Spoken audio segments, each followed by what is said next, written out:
Last year, we talked about selling my house, and you gave me a great affirmation, which I've been using and which has really been helping me feel really good energy around that. Interesting thing that's happened in the past year. If I had sold my house when I thought I wanted to, I would have bought something else that would have turned out not to meet all the needs that I now want to meet.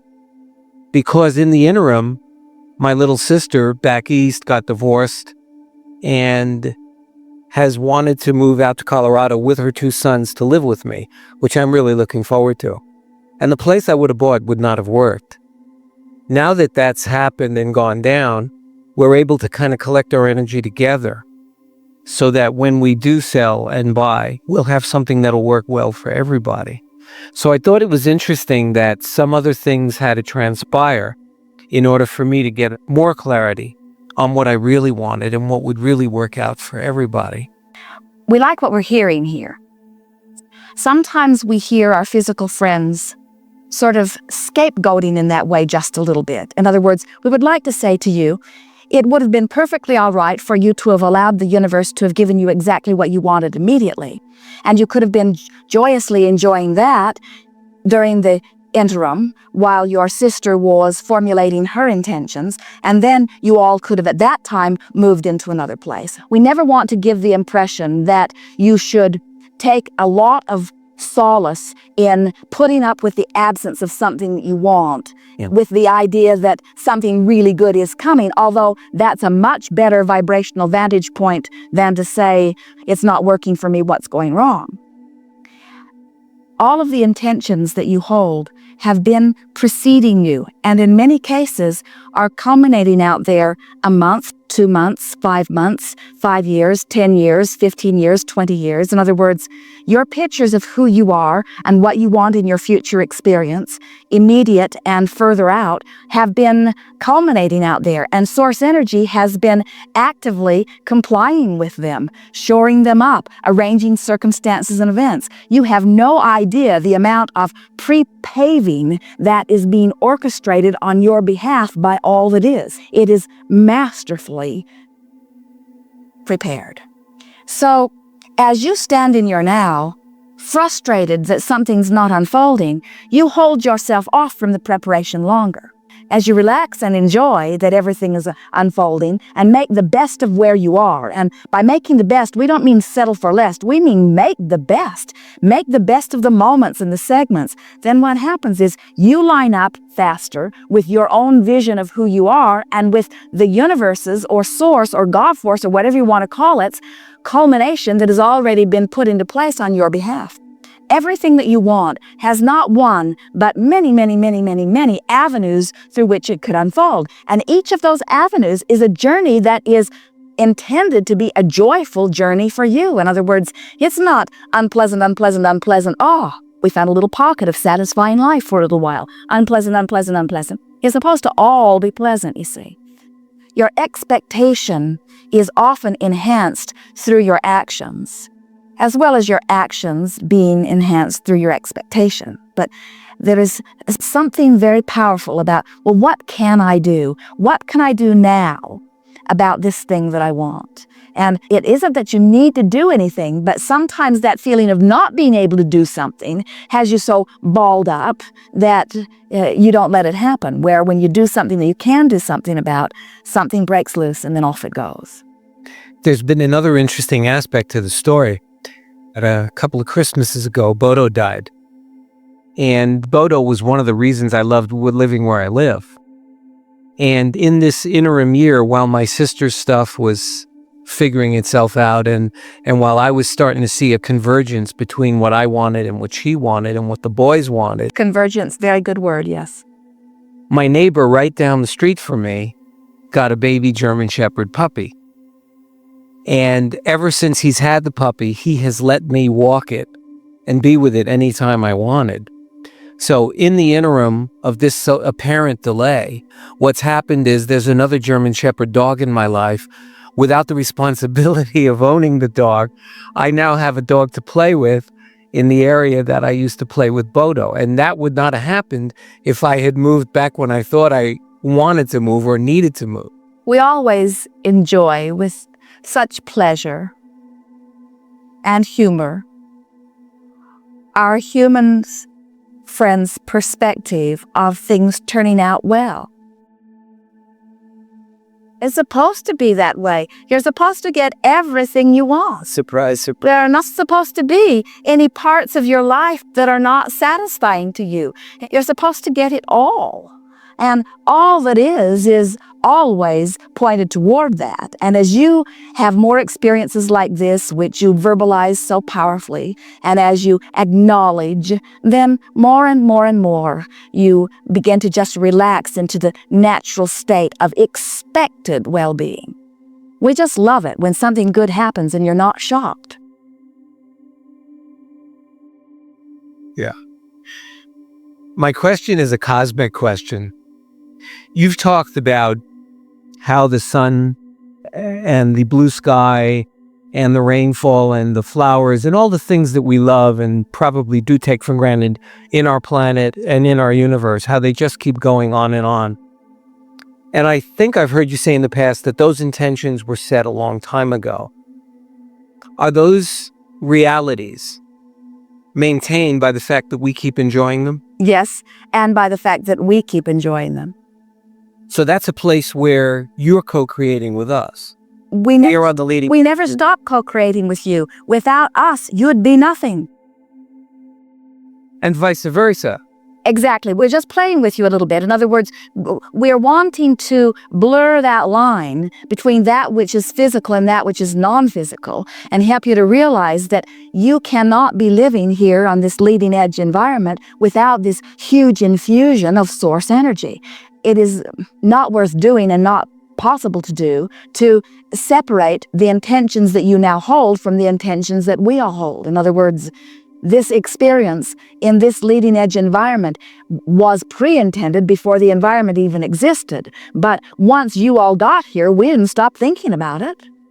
We continue to enjoy it through your eyes and identify what needs to be done from broader perspective, you say? Yeah. Yes. And finally, the message. I have a very dear friend in Hawaii, and he wanted me to, I spoke to him last night, and he asked me to let you all know that he really misses seeing you guys in Maui and the Big Island. Well, he's not looking.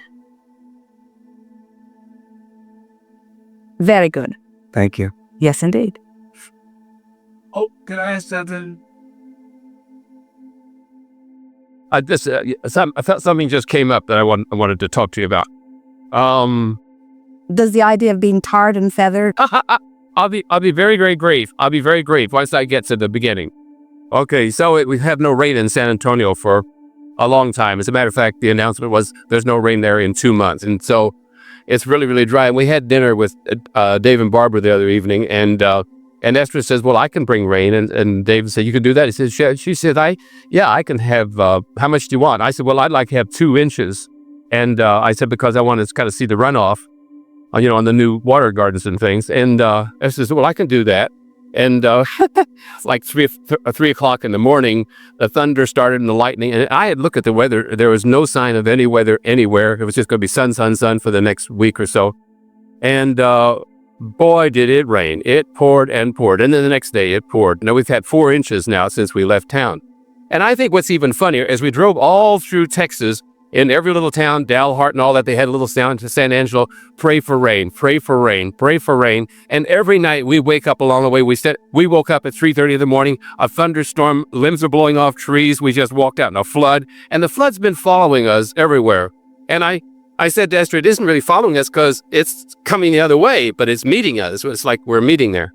That's one thing I wanted to throw at you. The other thing that's kind of strange is, we're building a new shop, garage. One of our new staff members is going to do some metal sculpture for some gates and some things and some railings on the new buildings and stuff. And as our builder was doing it, I said, well, I talked about a post building, and I know we thought we'll put it in cement. And then Mike, our builder, said, yeah. He says, the wind could catch that and just take it off if we don't have it. He said, it'll hold it a lot better. And so I had that thought in mind. We're driving and I'm coming up through Amarillo, and Esther was unusual for me to get to drive. And so she was laying down in the back, and I had that thought. I was like, well, maybe I should put doors on the front of this building so if the wind comes And then I'm thinking, if the wind caught it, it'd have to come from the north, which means what would it do? Well, it'd tip it up against that other new building. And within 40 seconds, I looked off to the right, and there was a garage blown upside down up on the edge of somebody's house, with their boat and all that layout here in the road. And I thought, what's going on? Can you explain what happens in that stuff? I mean, these people were praying for rain up here. Now, was it their prayer that brought the rain, or was it Esther's just, you get it? I mean, can you kind of elaborate on it? But you've heard us say that one who is asking in a pure state of allowing has influence. And so that's what happens. In other words, everyone is wanting the rain, and so the rain is being summoned, but most people are so focused upon the fact that there is no rain that they are beating the drum of not enough rain. Mm-hmm. Your weather patterns are absolutely influenced by vibration, and one of you who opens a vortex of desire and allowing can be very influential. Yes. Does that satisfy you relative to the rain? That does on that. So, Esther, the fact that it didn't really matter to us because we don't live in San Antonio anymore. We live in our motor coach. She could draw the rain. It's easier for Esther to bring rain to San Antonio than it is for her to get her floor right. Because as she's beating the drum of the floor that isn't right, perfect floors cannot buck that current, but she does not have those same sort of negative vibrations going about the rain. Her feeling about rain is that it always comes, it's nurturing in nature, and she has discovered through trial and error over many years that she can summon rain by wanting it and by expecting it. In other words, and all things are that way for all of you. Right. Okay, and so the other factor, now I guess this has been a long question of mine. So did a part of me know I was going to see up the road, it was out of my sight at the time, but up the road I was going to see a garage turned over up against a house, flipped up by the wind, and which made me start thinking about it? Or was Not exactly that way. Remember earlier we were talking about how your future life, there are culmination points in advance. And so literally everything that you want to know about, the culmination points are lining up. Every answer to every question is out there on your path somewhere. And there are endless paths and endless answers. You could go any direction and find the answers to what you're looking for because the resources to satisfy your requests are vast enough that anything that you want to know or anything that you want to be or do or have can culminate for you. And so the question is, what are you doing about it in your vibration that is either allowing or disallowing the culmination or your awareness of the culmination? Mm-hmm.